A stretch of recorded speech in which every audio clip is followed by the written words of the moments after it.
Welcome to DT Madness, Chronicles from the Third Life, episode 74, September 23rd, 2023.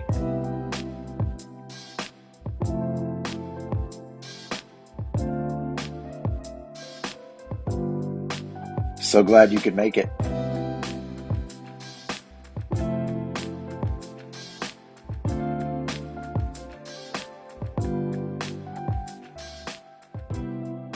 Bit of a correction from last week. Last week was obviously episode 73, but in the intro I said 72 because the ode to my dad the week before I didn't put a number on. But anyway, I know the people doing the research later in life on this podcast as it continues to blow up with my tens of listeners. DT Madness Chronicles from the Third Life. I've talked about the different lives a few times.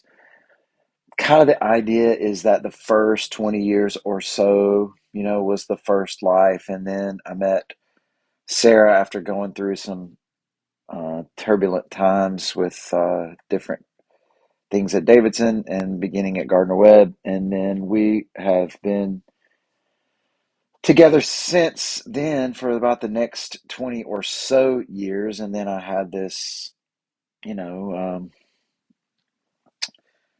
this time where I changed up my habits and dealt with a lot of really intense fears and struggles. And as I began to come out of that, I thought about that as the third life. And I've considered that, or I guess I've had it framed in my mind that this third life would be for the next 20 years or so. But I don't know. Um, Maybe the third life is only a couple of years.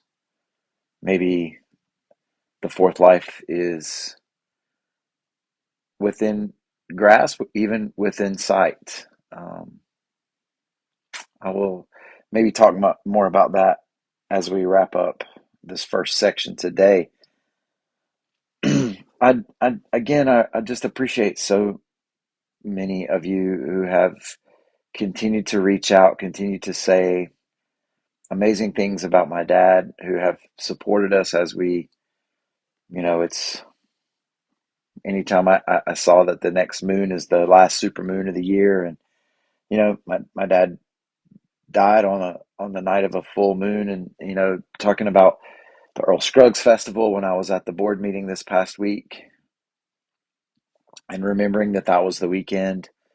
Um, those kinds of things, those waves still hit me, but I do appreciate all of your support.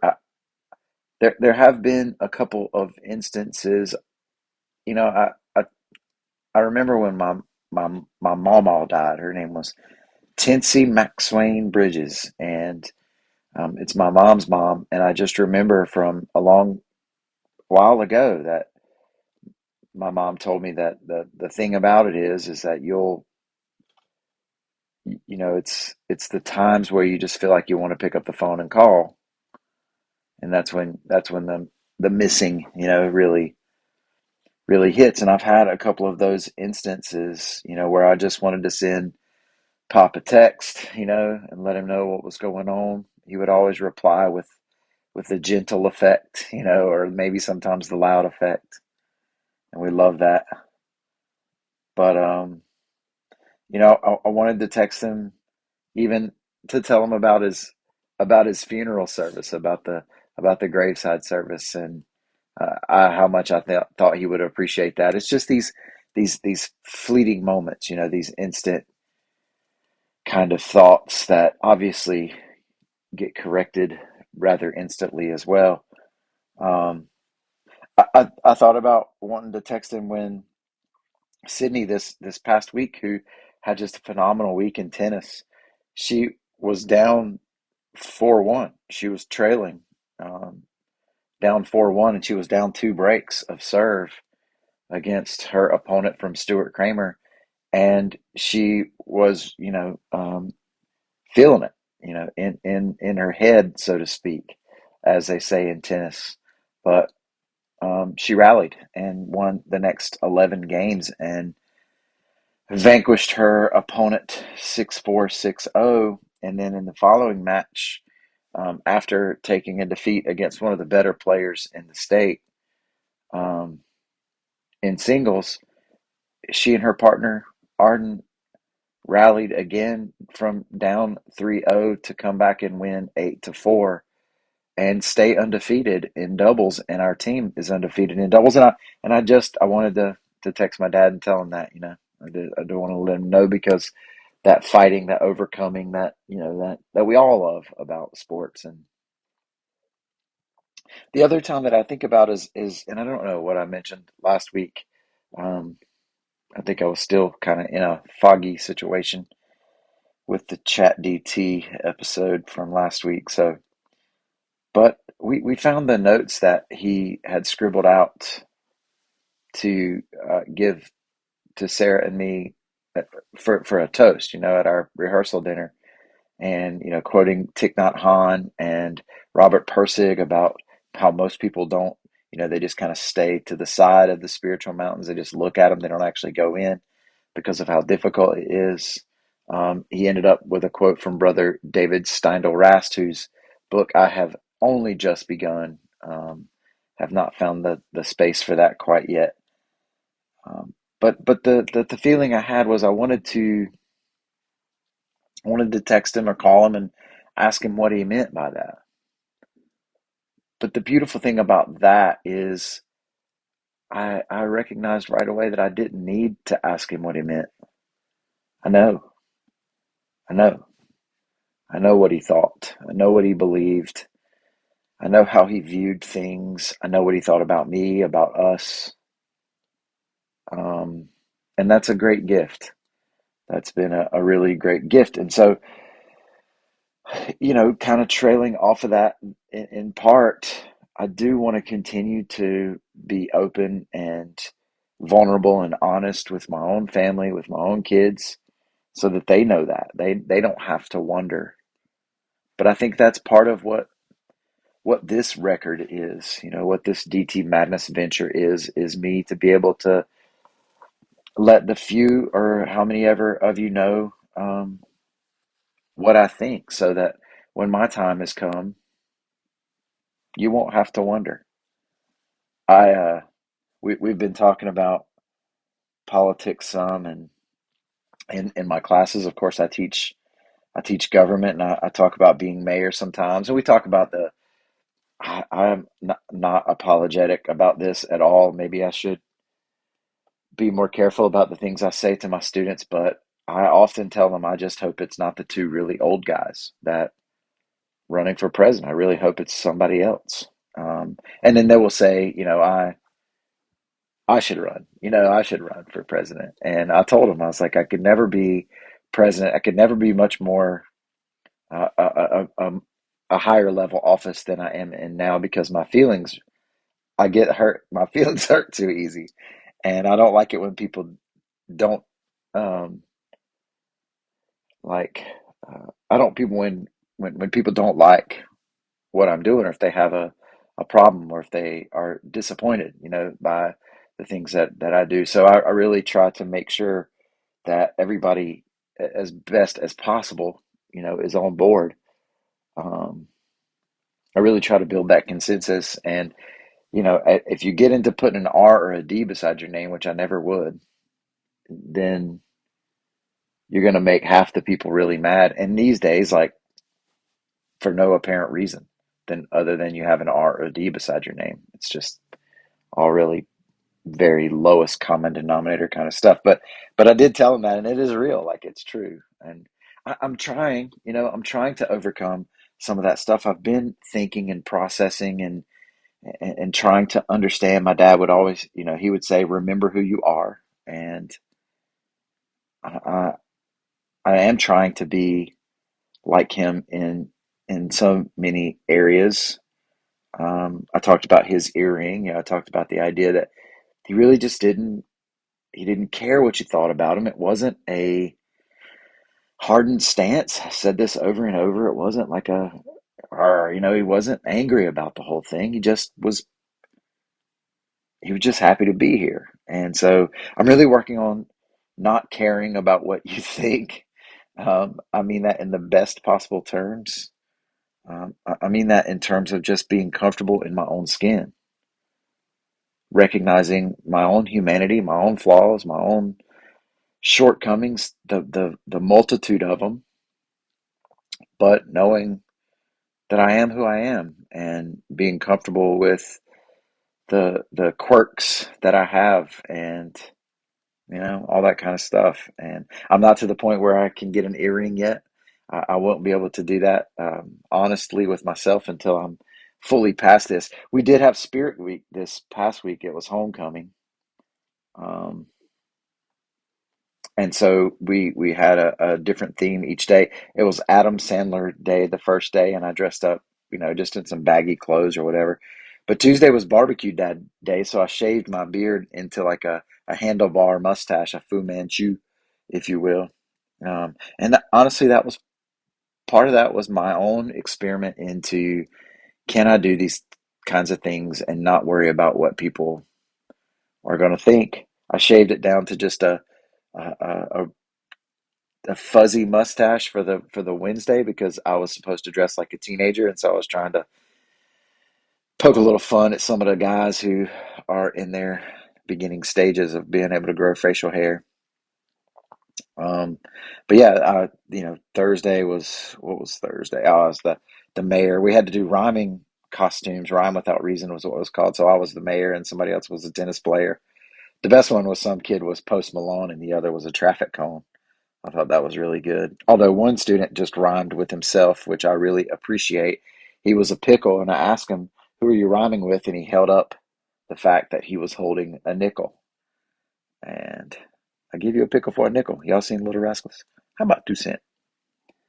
Um, I deleted Instagram and Facebook. Going on, I don't know, 4 or 5 days now, and it has honestly cut my screen time in half as I check the things when I look at it on my phone. I looked at those stats. I asked my students to compare as well. I still don't think music should count as screen time, but it does, and so it puts some hours on there I don't think should be real. I don't miss it too much, honestly, and I'm glad about that. And I want to get to the point where I don't really miss it at all before I get back on it, so that I'm. Yeah, it was tough. The Instagram one wasn't as bad. I just deleted that one, and there wasn't, you know, there's not a lot that I'm missing out there anyway. Um, a few things, but not a lot. And but Facebook is the place where I give updates about the town stuff as mayor, and I wrote a lot about my dad on there, and so it's just the feedback on Facebook is what's attractive to me. There's not just there's just not a lot of feedback on Instagram. It's like you post your story and sometimes people will like it, and once every now and then somebody will make a comment, but like yeah, it isn't interactive like Facebook is. And I love the interaction. I love the affirmation. I've talked about this.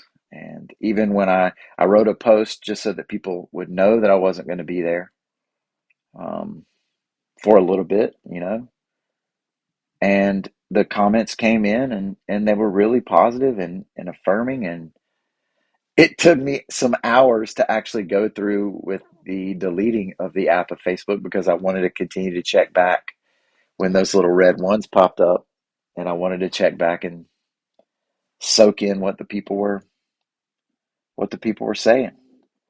And that's okay, it's okay for me to receive affirmation and positive comments and feedback and all that kind of stuff. I just don't want to have to need it.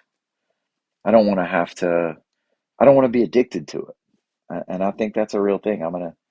I'm addicted to things, and that's how that goes. So I mean, I really do suck at moderation.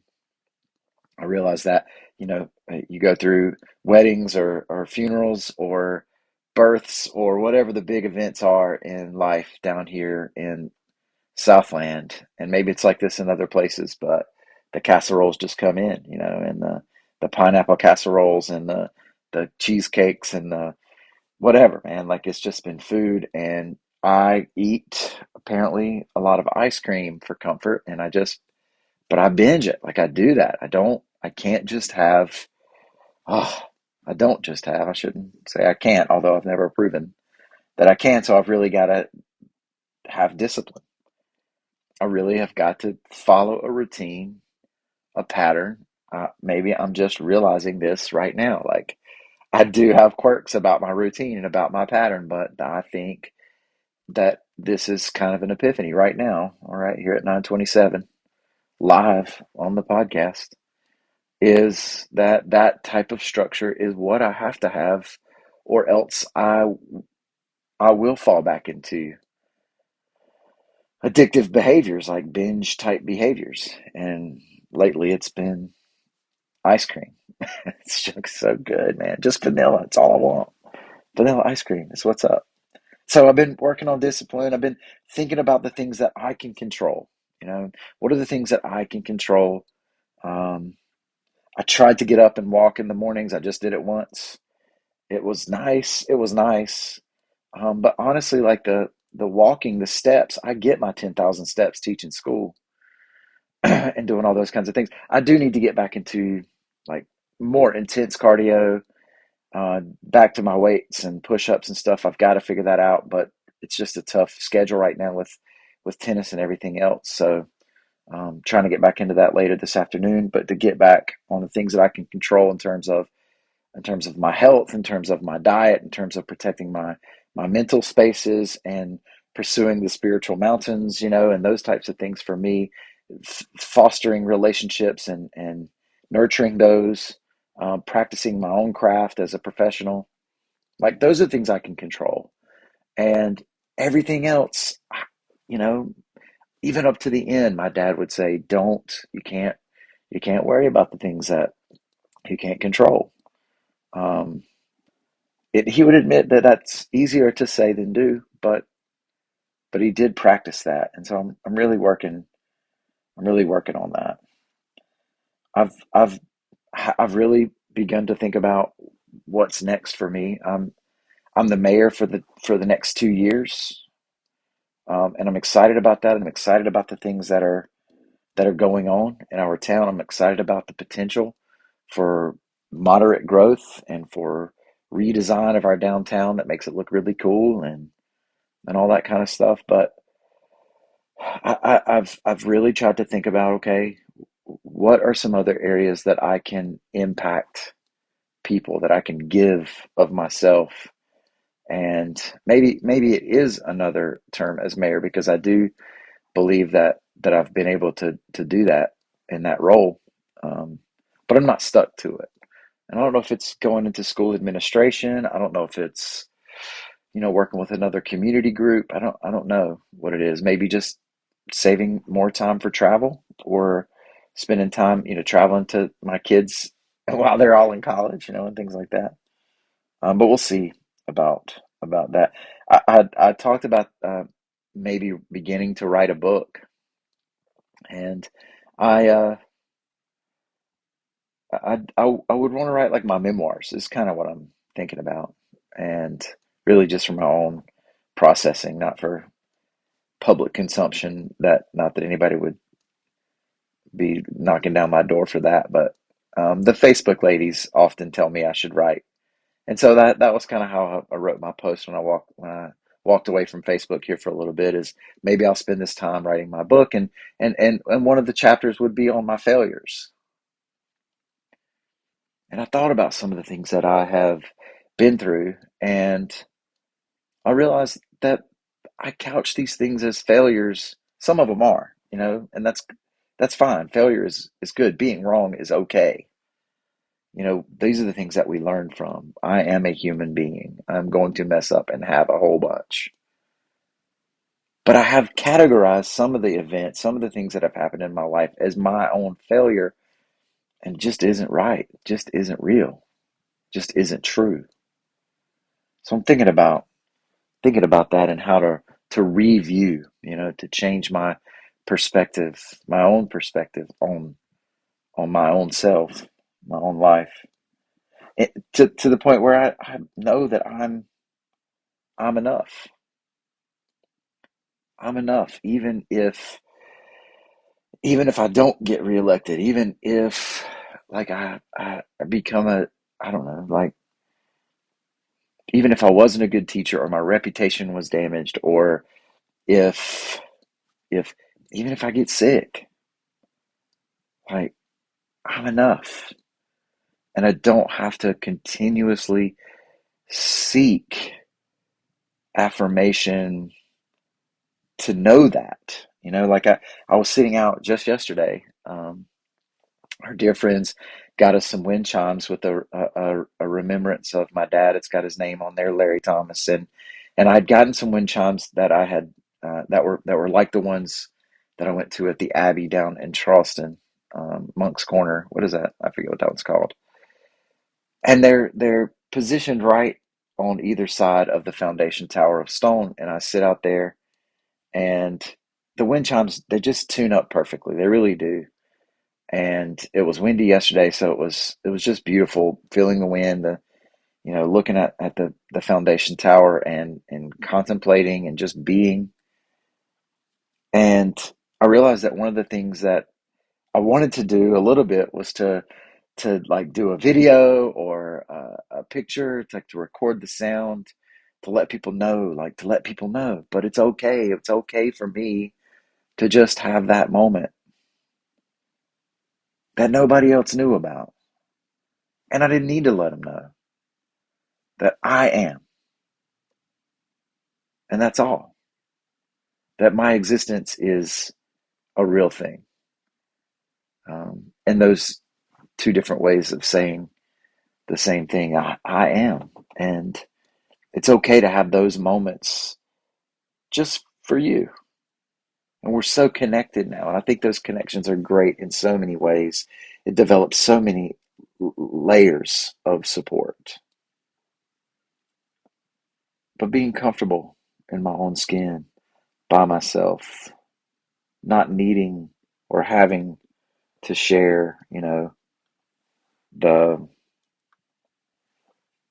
those special moments, to not needing to let you know what I'm doing so that you can give me some positive feedback. And so therefore somehow that validates the experience. I don't know if that makes sense. I was all of this I talked about with my counselor at Living Lotus, and man, she just phenomenal. I told her, I tried to explain to her. I feel goofy talking to her about my podcast. It's just like on my podcast I say, that this is the Chronicles of the Third Life, and I just feel so silly saying that to her. But I try to explain like what I meant by first life, second life, third life, and that maybe this was just a transition into the fourth life. Maybe just this part of my life is just a transition. And she looked at me, and it's one of those things where I really do have a tough time holding eye contact for a long time. Those are my own insecurities, and I'm really working on it. But she'll look me right in the eyes, and she brought back up the third life after some things that we had been talking about. And she's like, you said it was a transition. And for me, like, I need you to think that I'm doing okay, right? Like I don't want her to tell me that I didn't say the right thing. Like, it's just ridiculous, the insecurities that I have and the discomfort I have in my own skin. But I'm working on it. I'm working on it. And so I'm anticipating what she's going to say. And she looked at me and she says, you know what, Daniel, this isn't just a transition. You talk about it as a transition. This is a transformation. You are transforming. Oh, and then, I mean, I cried like my own tears, because I felt that. I felt that. I do. I feel it. I can see it. I see the fourth life. I see the realization of being comfortable in my own skin, of of just doing the things that I can control, of not caring what you think, of not needing your affirmation, even though it's okay to like it. Like I see this comfort level with being me, being who I am. I see it close. So anyway, I don't know if there's a maybe I should play the division, or maybe I should end that like that was tea time with Mara.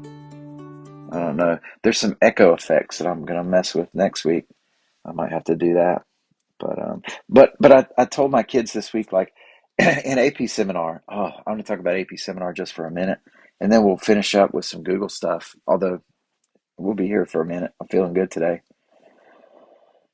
I just one of the prompts that I gave my AP seminar class was like, if can you identify a thing right now that makes you so happy? What Okay. is it that really makes you happy? And I told them that a good merge makes me happy. Like when you're on the merging ramp and you can kind of look back over and you can see the cars and you can pick the hole and you know the right speed to go. I'm not talking about nobody's coming. I'm talking about it's some traffic.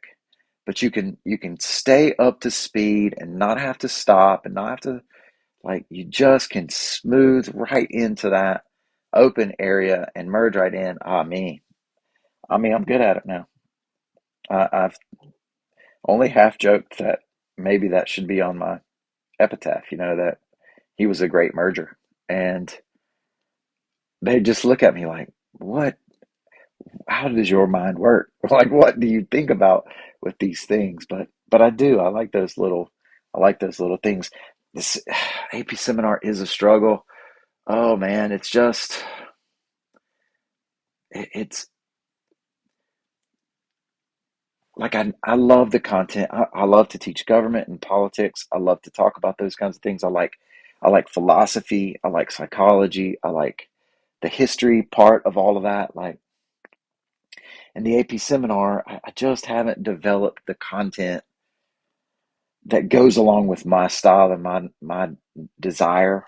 Um, I think I've tried to make it be everything all at once for every single student. I think I heard a band I love, Widespread Panic. They said one time that they don't play to please the crowd. They play the music. Like they play the music the way they want to do it, and then the crowd responds to that. And I need to get back to doing that. But it's a research class. It's a research writing presentation class, and those skills are really good for them. They really are. It's just not what I'm used to teaching, and it's hard for me to put passion into that. And I think they know that, and I think it's hard for them, especially as seniors, to put passion into that project. But one thing that I just started was I gave them some free writing prompts. I gave them 12 of them, and they have to do one a day. They can write them as fast as they want, or one each day.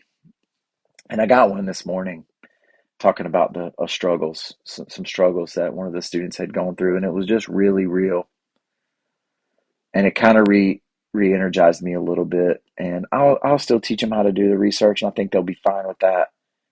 I really don't think that's the difficult part. But I also looked up the etymology of seminar this morning, and it's about planting seeds. It's about sowing seeds, and I can do that. I can do that. So for whatever it is, we're gonna plant some seeds from here on out in AP seminar, and hopefully they'll get the research part and all that practical stuff too. But I can't. I'm gonna play the music, and I think they'll come along. I hope so. I hope so because these kids are amazing, and that's the part that I'm struggling with so much is how to make this music all together. But anyway, I was glad about reading this particular piece of writing from this student, and also finding that etymology. So now it is Google time, and I do want to just mention a few things that are on the mind here in the last 10 minutes or so. Um, I'm still crushing Wordle in the mini crossword. I got the Wordle in 2 days in a row. I got it in two, and I tell my students that, and they like, man, that's a weird flex. Mr. Thomas. And say what you want, but I crush it. Man, I've been just this morning, been researching hotels near Daniel Island and the Credit One Charleston Open because that's the week that we're off for Easter break. And we went last year, and this year, last year we just drove down and drove back, and this year I'm really thinking about going down and staying a couple days, and then um, catching maybe the all day quarterfinals and maybe even the a semifinal round or something like that. So excited about excited about that as well. Like looking at possibilities for Avits New Year's in Raleigh. I try to get tickets that morning, but they just sold out faster or emptied out faster, or maybe Ticketmaster was just frozen. But hopeful maybe that we can make a Avits New Year's Eve trip. All of these things probably can't happen. I don't really have it like that. Um, I have booked a hotel. This is a real thing, but I can cancel it up till Christmas Day. But I did book my courtyard near Hudson Yards up in New York City, the one that I've stayed at both times I've gone up um, to see to New York with Sam when we saw Phantom and the Mets the first trip, and then when I went back up last New Year's to see the Fish. Yeah, it's booked. I got till tomorrow to put my ticket requests in. I don't know. I don't know. We'll see. We'll see. Um, what else we got here? The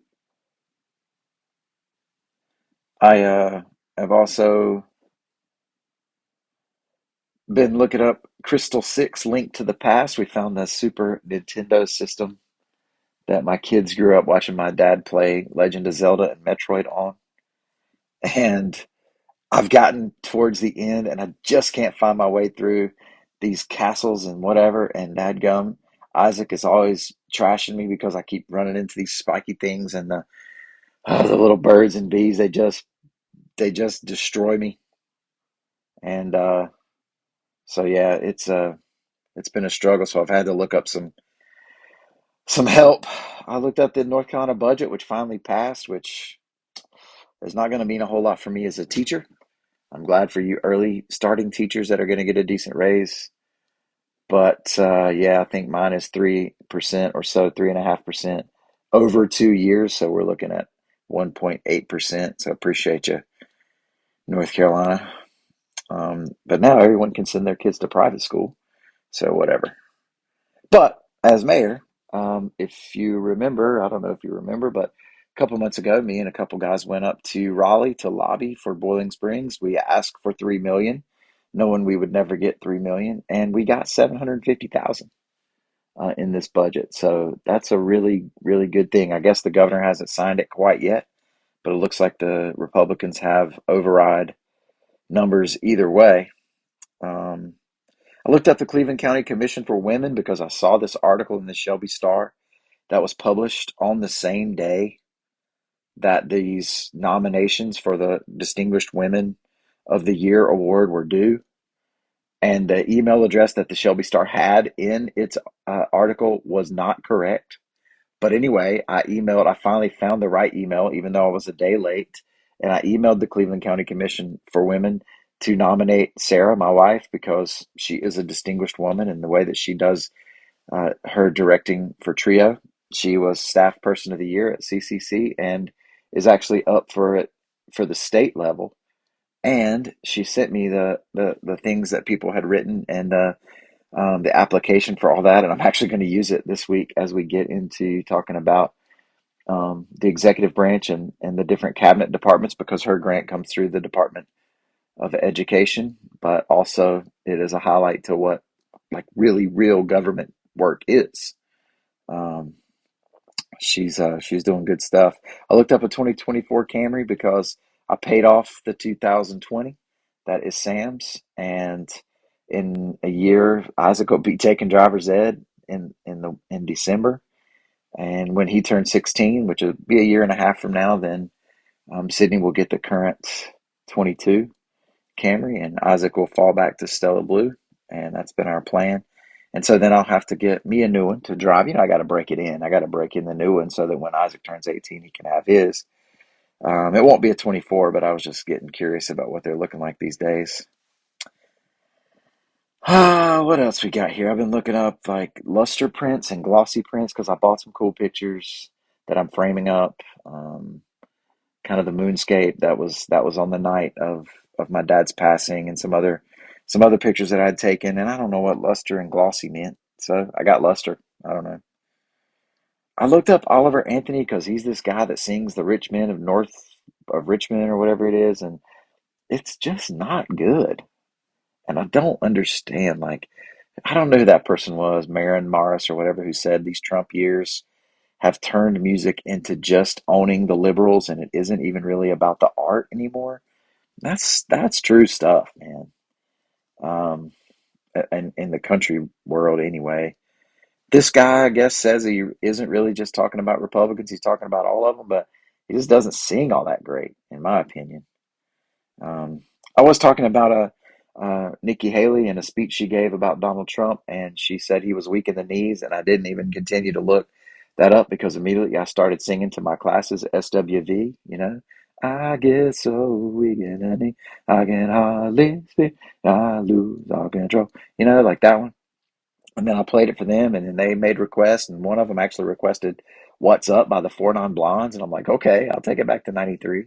But then they said, let's play one by the Zach Bryan band or whatever, and it was called "Hey Driver," and man, I really liked it. So I'm gonna have to check Zach Bryan out. So I had to look up how to care for a peace lily.